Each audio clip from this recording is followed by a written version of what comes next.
Hello बच्चों।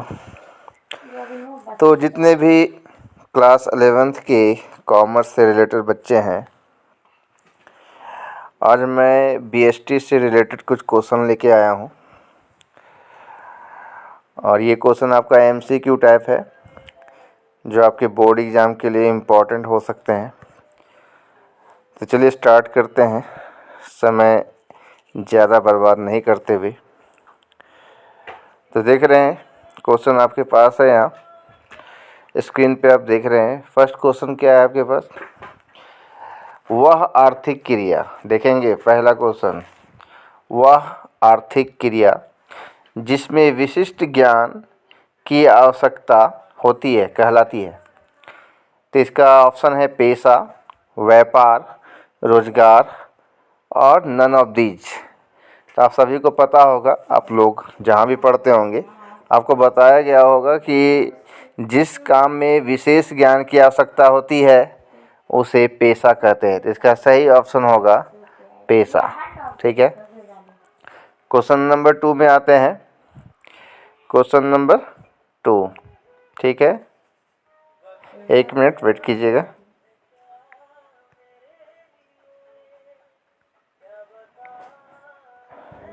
Okay, तो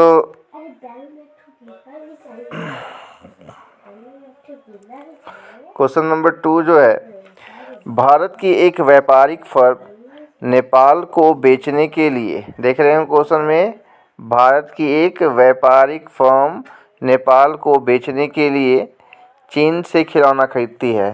तो यह कौन सा व्यापार है? मतलब भारत जो चीन से सामान खरीदती है वो अपने लिए नहीं खरीदती है, ठीक है, वो नेपाल को बेचने के लिए। चीन से जो खिलौना खरीदती है नेपाल को बेचने के लिए। तो इसे क्या बोलते हैं? पुनर्निर्यात, देख रहे होंगे, पुनर्निर्यात, निर्यात, आयात या खुदरा व्यापार। तो क्या कहते हैं? तो आपको पता है निर्यात किसे कहा जाता है? इंग्लिश में एक्सपोर्ट कहते हैं। जब हम दूसरे देशों को बेचते हैं तो निर्यात है। जब हम लोग दूसरे देशों से खरीदते हैं तो वो आयात है, ठीक है। और खुदरा व्यापारी तो आपको रिटेलर पता ही होगा, जो ग्राहकों को अपना वस्तु बेचते हैं। तो पुनर्निर्यात, इसका सही ऑप्शन जो होगा वो होगा पुनर्निर्यात। क्लियर है? पुनर्निर्यात मतलब पहले वस्तु खरीद के लाओ और उसके बाद फिर बेच दो, खुद यूज नहीं करना है, ठीक है। तो ये पुनर्निर्यात कहलाता है, ठीक है। क्वेश्चन नंबर 3 की ओर आते हैं। क्वेश्चन नंबर 3 में क्या कह रहा है क्वेश्चन? 3 में क्वेश्चन है आपका, आचार संहिता आचार संहिता में शामिल नहीं है। अभी आचार संहिता क्या होता है ये भी आप जानते होंगे, क्योंकि इसमें मैं ज़्यादा वीडियो को लंबा नहीं करूँगा, क्योंकि आप लोग जहाँ भी पढ़ते होंगे आपको बताया गया होगा। क्योंकि कोई भी व्यापार हो, कोई भी पेशा हो, कोई भी रोजगार हो, हर जगह आचार संहिता लगता है, ठीक है। तो यहाँ पर आचार संहिता में शामिल नहीं है बोल रहा है। तो पहला देख रहे हैं बेईमानी है, दूसरा नियम है, तीसरा नैतिकता है और चौथा ईमानदारी है। तो कौन सा आचार संहिता नहीं है? तो बेईमानी आपका यहाँ आचार संहिता नहीं है, ठीक है। बेईमानी करना कोई आचार संहिता नहीं होता है, ठीक है। नियम, नैतिकता, ईमानदारी ये सब पॉजिटिव फैक्टर है जो व्यवसाय, पेशा, रोजगार सबके लिए काम करता है, लेकिन बेईमानी ये आपका नेगेटिव फैक्टर है। क्वेश्चन नंबर 4 की ओर आ जाओ। क्वेश्चन नंबर 4 क्या कह रहा है? क्वेश्चन नंबर 4, ठीक है, थोड़ा सा छोटा छोटा लिखना पड़ गया है क्योंकि टेस्ट लिया गया था, तो ज़्यादा पेज उसमें कंज्यूम ना हो, ऐसे भी आपको पता है कि ज़्यादा पेज कंज्यूम नहीं करना चाहिए। व्यवसाय का उद्देश्य नहीं है, तो व्यवसाय का उद्देश्य नहीं है, इसमें से कौन सा ऑप्शन सही होगा? क्या वो निवेश है? क्या वो नवाचार है? नवाचार का मतलब होता है एक तरह से नया विचार, आपके पास कोई नया आइडिया है, वो नवाचार है। ग्राहकों का निर्माण या लाभ कमाना तो उद्देश्य नहीं होता है, तो लाभ कमाना तो उद्देश्य होता है। ग्राहकों को अट्रैक्ट करना, आकर्षित करना अर्थात निर्माण करना ये भी होता है। नया नया आइडिया अपनाते रहना, विचार अप्लाई करते रहना ये भी होता है। तो निवेश नहीं होता है। व्यवसाय का उद्देश्य निवेश नहीं होता है, ठीक ना। उद्देश्य पूछ रहा है, व्यवसाय में निवेश होता है लेकिन उद्देश्य नहीं होता है निवेश करना, ठीक है। तो चलिए ये भी हो गया आपका। तो इसका सही आंसर आप देख रहे हैं निवेश होगा, सही आंसर निवेश। क्लियर है।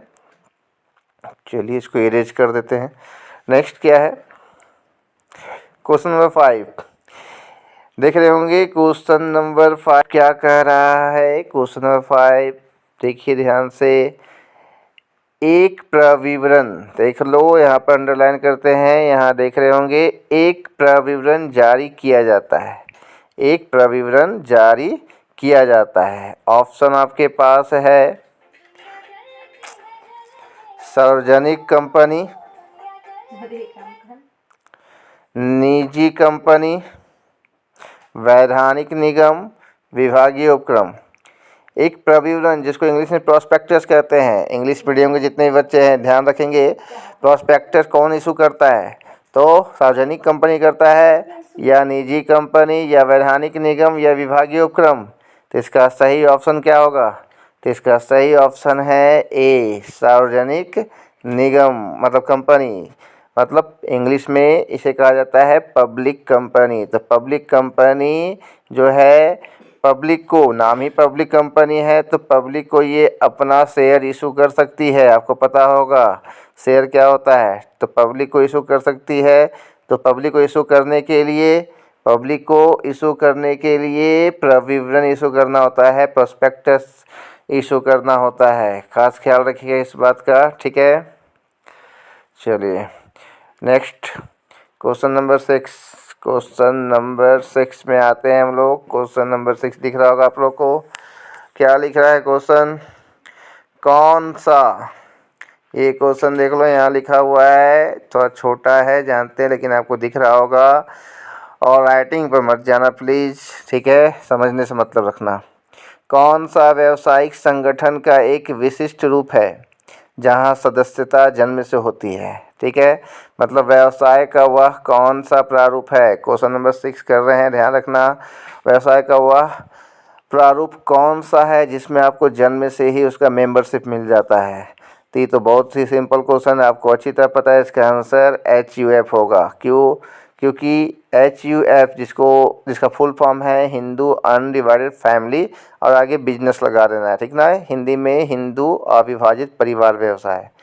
ये ऐसा व्यापार का रूप है जिसमें आप बचपन से ही अपने व्यापार का सदस्य बन जाते हैं। बाकी जो एकाकी व्यापार देख रहे हैं, इसमें तो अकेला एक व्यक्ति जब व्यापार स्टार्ट करेगा तभी तो उसका सदस्य बनेगा। सहकारी समितियाँ बिल्कुल अलग डेफिनेशन, सरकारी कंपनियाँ बिल्कुल अलग डेफिनेशन, ठीक है। नेक्स्ट क्या है, तो नेक्स्ट है आपके पास क्वेश्चन नंबर 7। पुरुष और महिला, देख लीजिए, पुरुष और महिला दोनों सदस्य बन सकते हैं, ठीक है। तो आपको पता होगा इसके बारे में कि हिंदू अविभाजित परिवार व्यवसाय को भारत में 2 भागों में बांटा गया है, एक मिताक्षरा और एक दाय भाग, ठीक है। तो इसमें म्यूचुअल एजेंसी जो आपका ऑप्शन है, म्यूचुअल एजेंसी, ठीक है, वो आपका यहाँ इग्नोर कर देना है और ये नन ऑफ दीज नहीं होगा। तो दाय भाग और मिताक्षरा ये दोनों में कोई होगा। तो आप याद किए होंगे इसका सही ऑप्शन होगा मिताक्षरा। इसका सही ऑप्शन है मिताक्षरा। क्लियर, आशा करता हूँ समझ में आ रहा होगा, ठीक है। बहुत ही इम्पोर्टेंट क्वेश्चन है ये सब। आपका जितने भी जैक बोर्ड के बच्चे हैं, 11th के स्टूडेंट हैं, ठीक है, तो BST के अंदर आपका ये आ सकता है, तो ध्यान रखेंगे।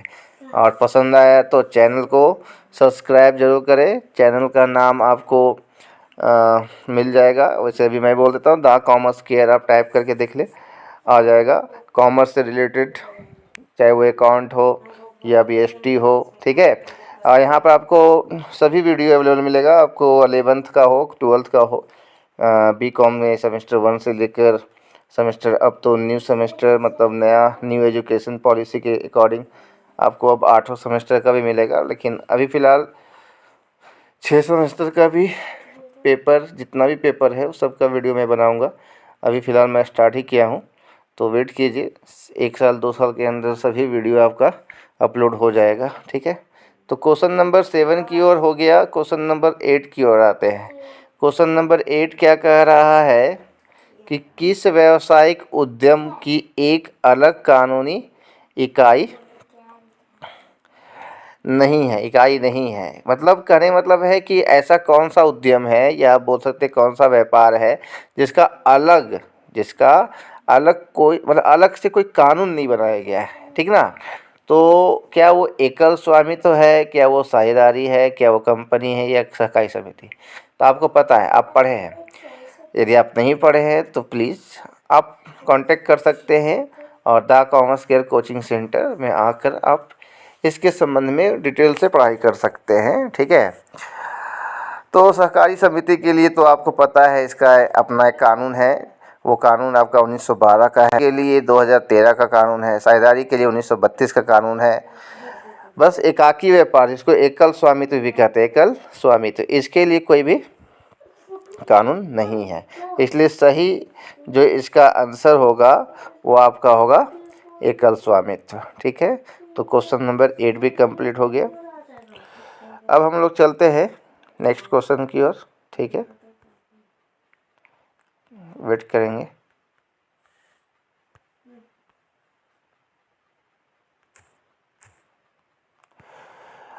क्वेश्चन नंबर 9 देख रहे होंगे। ठीक है, फिर से एक बार कह रहा हूँ, क्वेश्चन नंबर 9। ठीक है, क्वेश्चन नंबर 9 क्या है? हिंदू उत्तराधिकार अधिनियम ब्लैंक है में पारित किया गया था। तो हिंदू उत्तराधिकार अधिनियम कब पारित किया गया था? 1960 में, 1956 में, 1952 में, 1932 में? जल्दी से आप टाइप करके बता भी सकते हैं, लेकिन सॉरी, तो लाइव चल नहीं रहा है तो मुझे ही बताना पड़ेगा।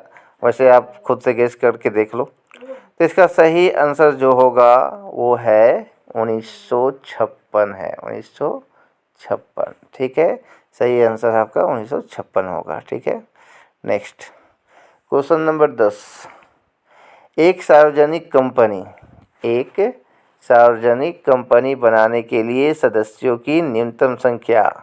यदि आपको सार्वजनिक कंपनी मतलब पब्लिक कंपनी इस्टेब्लिश करना है, स्थापित करना है, तो कम से कम कितना सदस्य होना चाहिए? सदस्य मतलब कंपनी में अंशधारी ही होता है, तो कम से कम बताया गया होगा आप लोग को 7 होता है। 7 कितना? इसका सही आंसर 7 होगा। ठीक है, अधिकतम आपको पता होना चाहिए, अधिकतम इसका होता है असीमित। ठीक है, कोई लिमिट नहीं है, असीमित। चलिए नेक्स्ट क्वेश्चन नंबर 11 में आइए। थोड़ा 11 में क्या है? क्वेश्चन नंबर 11 बोल रहा है सेल। अब बोलेंगे सेल क्या है? तो सेल एक कंपनी है, एक सार्वजनिक उद्यम है, जिसको आप पब्लिक इंटरप्राइजेस भी कहते हैं अंग्रेजी में। इसका फुल फॉर्म, ये जो सेल है ना, ये सेल, इसका फुल फॉर्म क्या होता है पता होना चाहिए आप लोगों को। इसका फुल फॉर्म होता है स्टील। एक मिनट रुक जाना, दूसरे कलर से कर देते हैं। ये भी आपका ज़्यादा हाईलाइटेड कलर नहीं है, हाईलाइटेड कलर लेते हैं।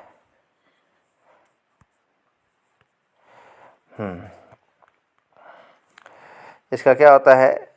स्टील। ठीक है, स्टील अथॉरिटी। अब पूरा नहीं लिख पाएंगे अच्छे से, यहाँ पे आपको बोल देते हैं, ध्यान से सुन लो। Steel authority India limited. ठीक है, मैं यदि गलत नहीं हूँ तो यही इसका फुल फॉर्म है, steel authority India limited. Question number 11। ठीक है, तो क्वेश्चन नंबर 11 का जो ऑप्शन है वो है सरकारी कंपनी। क्वेश्चन क्या कह रहा है कि सेल एक सार्वजनिक उद्यम है। अब सार्वजनिक उद्यम पब्लिक इंटरप्राइजेज का कई पार्ट होता है, तो इसमें से कौन से पार्ट में आता है?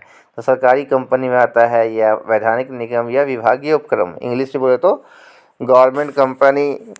ठीक है, और लीगल कॉरपोरेशन। ठीक है, और डिपार्टमेंटल इंटरप्राइजेज। तो इसमें से कौन सही है? तो सरकारी कंपनी आपका सही ऑप्शन होगा। सही ऑप्शन, सही आंसर आपका सरकारी कंपनी है। क्या है? सरकारी कंपनी। ठीक है, नेक्स्ट टाइम भी देखना है, टाइम 14 मिनट बीत चुका है, थोड़ा जल्दी करना होगा। क्वेश्चन नंबर 12 क्या कह रहा है कि भारतीय अर्थव्यवस्था है, सबको पता है भारतीय अर्थव्यवस्था मिश्रित अर्थव्यवस्था क्यों है, ये आपको जानना है। तो फिर एक बार प्लीज़ कमेंट करें, तभी मैं मोटिवेट होऊंगा विस्तार में बताने के लिए, नहीं तो मैं वीडियो विस्तार में नहीं बनाऊंगा। ठीक है, मुझे भी मोटिवेशन चाहिए, क्योंकि यहाँ से मुझे कोई इनकम तो है नहीं। ठीक है, तो मोटिवेशन कम से कम चाहिए हमको। चलिए नेक्स्ट क्वेश्चन की ओर चलते हैं। क्वेश्चन नंबर 13, मौसम की भांति व्यवसाय भी सदैव हमारे साथ रहती है। जिस तरह से मौसम कभी पीछा नहीं छोड़ता है, आज ठंड है तो कल गर्मी है, परसों बरसात है, इस तरह से मौसम चलती रहता है, वैसे ही मौसम की भांति व्यवसाय भी सदैव हमारे साथ रहती है। ये स्टेटमेंट किनका है? हैने का है, मार्शल का है, बॉटली बॉय या व्हीलर का है? किसका है? जल्दी बताएंगे किनका है। तो यदि आप जानते हैं तो सोच लो जल्दी से। तो इसका सही ऑप्शन है व्हीलर। बताइए क्या रहा आपका आंसर, सही रहा या गलत रहा, खुद से देख लो। क्वेश्चन नंबर 14 में क्या है? क्वेश्चन नंबर 14 क्या बोल रहा है? 14 में ध्यान से देखें। 14 कह रहा है एकाकी व्यापार सर्वोत्तम है। ठीक है, एकाकी व्यापार सर्वोत्तम है, बेस्ट है। कब बेस्ट होता है ये? जब कम पूंजी की आवश्यकता होती है तब, या अधिक पूंजी की आवश्यकता होती है तब, या पूंजी की आवश्यकता ना हो। तो आप सभी को पता है जिसके पास पूंजी कम है उसको किस प्रकार का व्यापार करना चाहिए? सबको पता है, उसको एकाकी व्यापार करना चाहिए। इसका सही आंसर होगा कम पूंजी की आवश्यकता हो तो आप कर सकते हैं। सही आंसर आपका ए नंबर हुआ। क्वेश्चन नंबर 15 में आ जाओ। क्या कह रहा है क्वेश्चन नंबर 15 कि साझेदारी की स्थापना फलस्वरूप होती है। साझेदारी की स्थापना किसके फलस्वरूप होती है? तो जल्दी जवाब देंगे। ऑप्शन है सरकार के लाइसेंस के कारण होती है, या केंद्रीय विधान के कारण होती है, या व्यक्तियों के बीच समझौता से होती है। तो सभी को पता होगा, बहुत ही आसान है कि इसका सही आंसर है व्यक्तियों के बीच समझौता होता है। बिना समझौता का साझेदारी होगा ही नहीं। ठीक है, नेक्स्ट क्वेश्चन नंबर 16 बैंकिंग व्यवसाय में लगी फर्म देख रहे हैं, बैंकिंग व्यवसाय में लगी फर्म। ठीक है, साझेदारों की अधिकतम संख्या। तो बैंकिंग व्यवसाय में साझेदारों की, यदि साझेदारी व्यवसाय से बैंकिंग व्यवसाय चल रहा है तो उसमें अधिकतम संख्या कितनी होनी चाहिए? तो 10 होनी चाहिए। कितनी? 10। ये थोड़ा सा पुराना बुक से है, हो सकता है अभी अपडेट हुआ होगा नियम, लेकिन अभी पुराना बुक में अपडेट नहीं किया गया, नया बुक में भी अभी तक नहीं रखा गया है। तो फिलहाल 10। नियम बदलते रहता है क्योंकि ये कानून है, और कानून समय के साथ बदलता है, रिवाइज होता है, तो हो सकता है बदला हो। अभी तक तो मेरे पास कोई अपडेटेड नहीं आया है। ठीक ना, कोई अपडेट नहीं है मेरे पास। तो क्वेश्चन नंबर 17 में आ जाते हैं। साझेदारी का पंजीयन कराना है। आपको पता है कि साझेदारी का पंजीयन कराना जरूरी नहीं है, मन है तो करवा सकते हैं, तो अनिवार्य तो नहीं होगा। ठीक है, आवश्यक भी नहीं है, तो ऐच्छिक होगा। सही आंसर इसका ऐच्छिक है। ठीक है, क्वेश्चन नंबर 18 की ओर आ जाओ जल्दी से। 18, अरे जल्दी। क्वेश्चन नंबर 18, सहकारी संगठन, जिसको हम लोग कोऑपरेटिव ऑर्गेनाइजेशन भी कहते हैं, सहकारी संगठन में सदस्यों की न्यूनतम संख्या कितनी होती है? तो सहकारी संगठन में सदस्यों की न्यूनतम संख्या 10 होती है। कितनी होती है? 10 होती है। ठीक है, टिक आउट कर लो जल्दी से। चलिए नेक्स्ट पेज की ओर चलते हैं। नेक्स्ट पेज क्या आपका है? 19 नंबर क्वेश्चन। 19 नंबर क्वेश्चन क्या कह रहा है? 19 नंबर देख रहे होंगे कि सहकारी समिति अधिनियम पारित हुआ था। अभी कुछ देर पहले बताए थे। कब पारित हुआ था? जल्दी सोच लो। तो 1912 में। कब हुआ था? 1912 में। ठीक है, फिर क्वेश्चन नंबर 20 में जल्दी से आ जाओ। सहकारी समिति में सदस्यों की अधिकतम संख्या होती है। सहकारी समिति कोऑपरेटिव सोसाइटी कहा जाता है, में सदस्यों की अधिकतम संख्या होती है, तो वो असीमित होती है। सही आंसर आपका क्या है? सही आंसर है असीमित। ठीक है, नोट कर लो जल्दी से। चलो नेक्स्ट चलते हैं क्वेश्चन नंबर 21 में। क्वेश्चन नंबर 21 में क्या कह रहा है कि सहकारी समिति का पंजीयन कराना है। तो सहकारी समिति का पंजीयन कराना क्या है? तो अनिवार्य है। क्या है? अनिवार्य। ठीक है।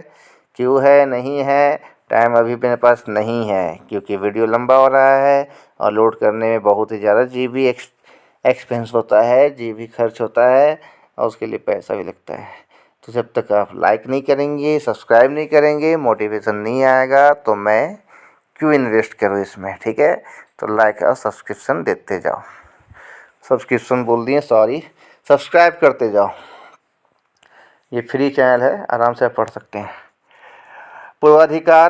पूर्वाधिकारी अंशधारियों को देख रहे होंगे ना, यहाँ अंडरलाइन कर देते हैं। पूर्वाधिकार अंशधारियों को साधारणतया क्या क्या साधारणता मत देने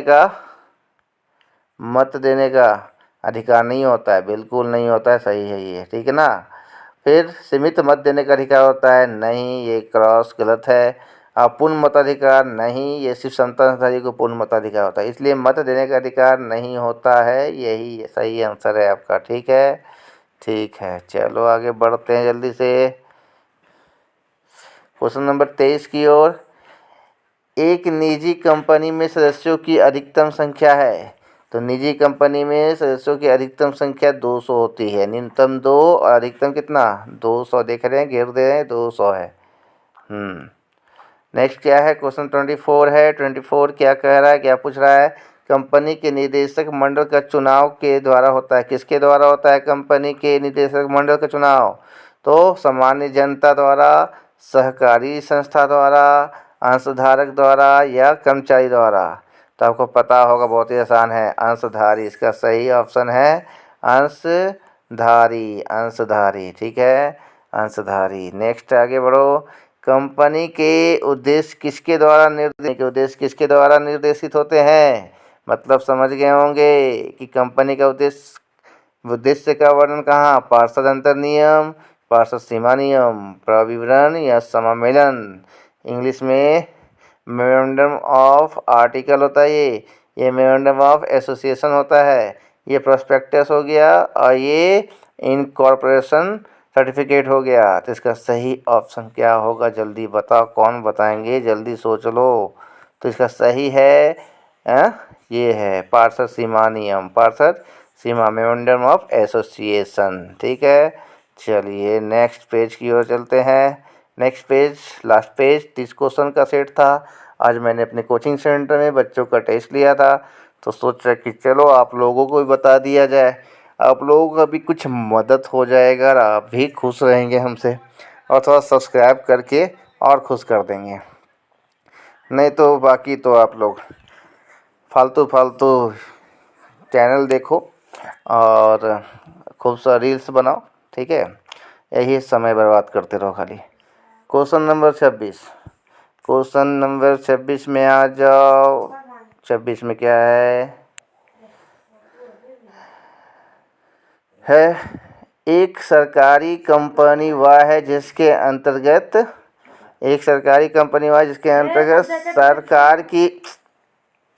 सरकार की चुकता पूंजी इससे कम नहीं होनी चाहिए। ठीक है। तो यदि एक सरकारी कंपनी का खास बात यह है कि उसका जो चुकता पूंजी है, पेडअप कैपिटल है, वो क्या 50% से कम नहीं होना चाहिए, 51 से नहीं होना चाहिए, 40 से नहीं होना चाहिए या 26 से।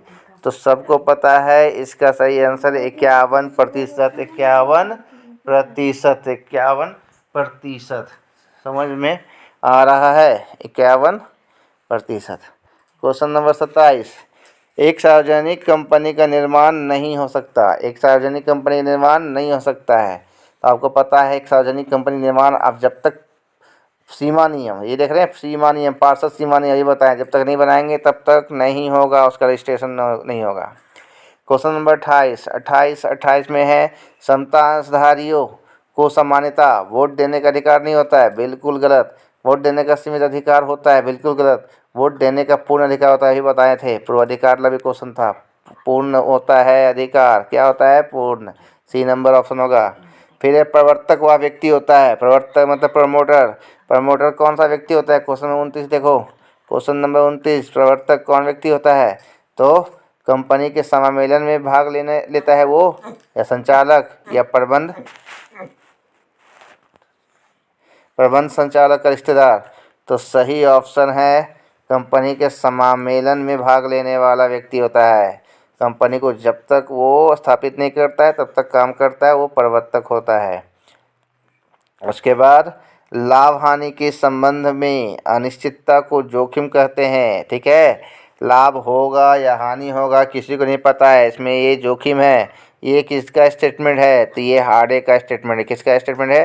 हार्डे का स्टेटमेंट है। ठीक है, तो चलिए 30 क्वेश्चन का सेट था। पसंद आया तो लाइक, सब्सक्राइब और शेयर, प्लीज़ कमेंट भी कर दें। अच्छा लगे थोड़ा सा अच्छा बात लिख दें, और बुरा लगे तो बुरा बात लिख दें, बस लिख दें ज़रूर। ठीक है, सब्सक्राइब जरूर कर दीजिएगा। अच्छा लगे तो अपने दोस्तों के बीच में भी शेयर करके सब्सक्राइब करने। लेकिन वही जो कॉमर्स के स्टूडेंट है जिनका BST तो होगा ही होगा, वही करेंगे, क्लास 11th का ही है। और भी वीडियो चाहते हैं, आपको पसंद आया तो प्लीज़ सब्सक्राइब कर दें। ठीक है, वीडियो बहुत लंबा हो गया, कितना हो गया देखिए 25 मिनट का हो गया, तो चलो बंद किया जाए। ठीक है, थैंक यू।